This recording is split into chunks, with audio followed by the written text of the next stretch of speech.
Hey, thank you for coming by ToryMagoo 44. It is the 21st of March, 2014. And one more weirdo thing happened. What do you know? I was at Costco and I'm walking along and I hear someone say, "Hey, hi, I know you." And I look around and I see this guy and I think, I know him too. And I'm pretty sure he's a Scientologist. And I say, "Yeah, what's your name?" And he said, "Ed Bryant." Now, most of you know Scientology ruined my short-term memory. If you don't, they did. I have epilepsy. They made me get off my medicine in 1974.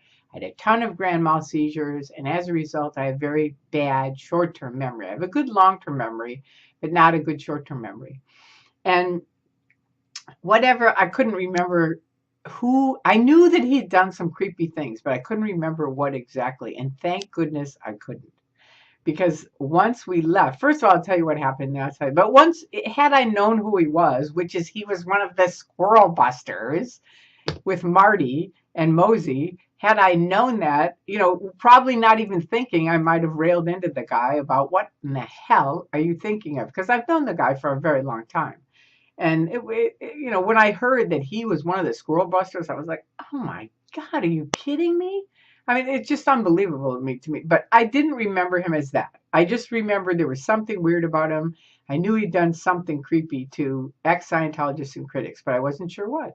And so I said, "Ed, I thought he was willing to talk to me. And I thought, okay, good, let's make this a conversation." And I said, I have to ask you this. I've known you most of my adult life. We're trained people in Scientology. When I was trained, you were trained the same way with an FN. And then they changed the definition of FN. How can you justify the changing of an FN? Right? A simple question, right? I don't say it mean. I just say, I don't get it. I mean, you have to have seen them staring at the meter. L. Ron Hubbard had written a policy. Are you waiting for the meter to play Dixie? And in it, he says, basically, it's the person's indicators. It's how they look when they're like, I feel great. Wow, I just realized X, Y, and Z. Okay, good. You glance down at the meter. Your needle's floating. If it just kind of goes a little bit, good. Your needle's floating. Thank you very much. End of session. Right? That's it. That's what it used to be. Now they just sit and stare at the meter, and you're like, I had a great session. They just keep staring at the meter. I really had a great session. They keep staring at the meter. It's awful. And they came up with Miscavige changed it to you. I have to swing 3 times back and forth, back and forth, back and forth before they can call it an FN. So I say, Ed, I don't get it. How could you possibly stay and support that? And he gives me some bullshit long story about how he just had this FN the other night at 8 o'clock at night. And I'm like that explains it, which it didn't. And so then I said, you're not a trained auditor, are you? Because it makes a big difference, because the trained auditors are the ones that know by heart that are you waiting for the meter to play Dixie? And, basic things that LRH taught about auditing, right? But he wasn't. He said, no, not really. I've done other stuff. So I thought, okay, that's how he got into this weird stuff, which I didn't remember it was with Mosey and Mike. But he started nattering right away about Marty, and I said, you know what? That's not my thing. I'm not an independent. I'm just out of the Church of Scientology for good. But I want to ask you a few questions. So I asked him about the FN. I said, okay, he gave his big win about having an FN the other night. I said, okay, how do you, this is for someone my age who I've known for years, can you stay inside one of those orgs when they have the blanket tech up, where they put blankets on the windows? I said, Ed, I have to tell you, if I was in anything and somebody put blankets on a window, the first thing I would do is be out there to go, what are you guys out here for? Which I used to do. And critics who know me know I used to come out and talk to you. Okay, so he can't really get into that. He's sort of like, kind of fluffs that off. And I go, the blanket tech, all this stuff where they have to stop free speech. And he was kind of like, well. And I said, what about the ideal org? Okay, let's take that. You can't fill up a 1st-story building, but let's buy a 4-story building and see what we can do there.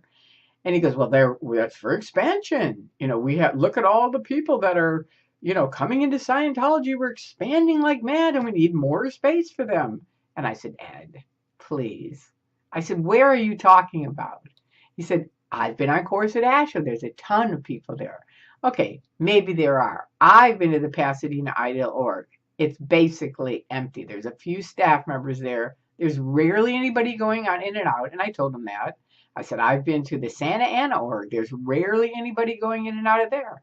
I've been to the Valley org. I think it's closed. You know, it's like, it doesn't really make a lot of sense.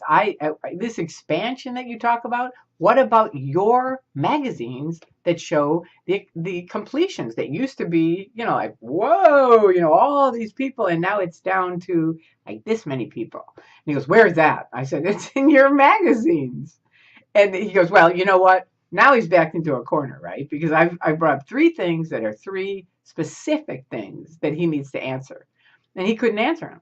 So he goes, you know what? You're just ramming things down my throat and evaluating for me, and that's not okay. And I said, you know what? First of all, let's get something straight. I'm not in any way ramming anything down your throat.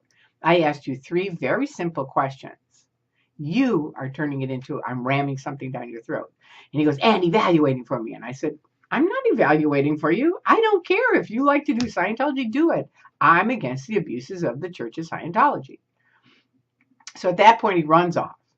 And so as he's checking out, I put my hand on his shoulder and I said, Ed, good luck. I wish you well. And that was it. But, you know, here you are with an OT 7 or 8. And this is all he can do is just, you know, around and around and around and around. And he kept saying, I don't know about that. I don't know that. I haven't looked at that. I haven't read that. I said, well, start reading, start looking, you know, find out. You know, how can you be in something where you only know one side? You don't know the other side, but that other side, they're really, really bad. This side's a really great side. But we don't know anything about that side. We're not going to look at it. We can't look at it. No. That's very bad over there. This side's really great over here. You know, like what kind of group is that? If anybody is even for a second thinking about joining the Church of Scientology, make sure you Google it, read both sides, and listen to all the interviews we've all given, because there's hundreds of people now that have given their stories. Thank goodness.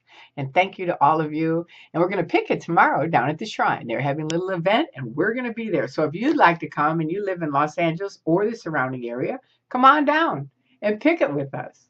Anyway, I love you guys. And for anybody in, come on out. It's very easy. It's nothing more than walking across the street. Nothing. It feels like you're jumping off a bridge, because you're going to lose all your friends and all this other stuff. But the neat thing is you gain these wonderful people out. First of all, most of the people that you knew and loved in Scientology are out. Secondly, there's thousands of really neat people out here. It's a very cool group of people.